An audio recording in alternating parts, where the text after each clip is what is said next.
Tukio la kusikitisha limetokea katika kijiji cha Mwanyani, kilomita 2 kutoka mji wa Machakos, kando ya barabara ya Machakos Kitui, ambapo mwanamke mmoja aliuawa na mwanamume anayedaiwa kuwa mpenzi wake.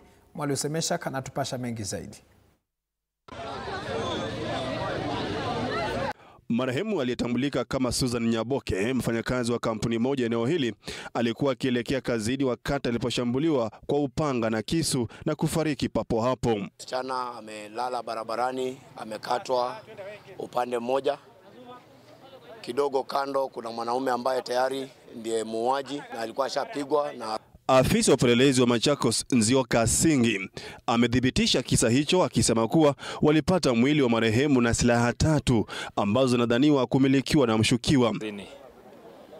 Na kukatokea kwamba rafiki yake mwanaume alikuwa anamfuata kule kazini akiwa na nia ya mauaji, kwa sababu tayari tumepata panga na visu 2 zile alikuwa amejitayarisha ili apate kufanya haya maafa. Aidha, afisa huyo amesema uchunguzi wa awali unaonesha kuwa shambulio hilo lilipangwa mapema. Alipata kumkata na kumuua, na wale walikuwa karibu kwa sababu ni soko hapa tuko. Ikawa ni jambo la kuhuzunisha, na kwa haraka watu wakakusanyika na wakamkamata muuaji mwenyewe. Mshukiwa ambaye hakupatikana stakabadhi za utambulisho anaaminika kuwa mwanafunzi wa chuo kimoja eneo hili. Muuaji hajajulikana mpaka sasa, tumjui. Tunadhania ni mwanafunzi katika hizi shule siko hapa, hizi colleges siko hapa Machakos, but tutafind out na tutamjua. Sasa ya msichana tunaambiwa anaishi kaunti ya Kiambu, lakini hatujajua kijana. Imedaiwa kuwa wawili hao walikuwa katika uhusiano wa kimapenzi na walijaliwa mtoto mmoja. Kama umeona ndoa ama urafiki uwezi, tafadhalini mwache mwenzako aende atafute maisha.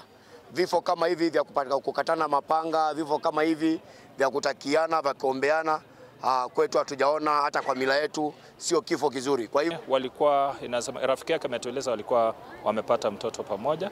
Kwa hivyo tunaamini ni love affair triangle ile ilisababisha haya.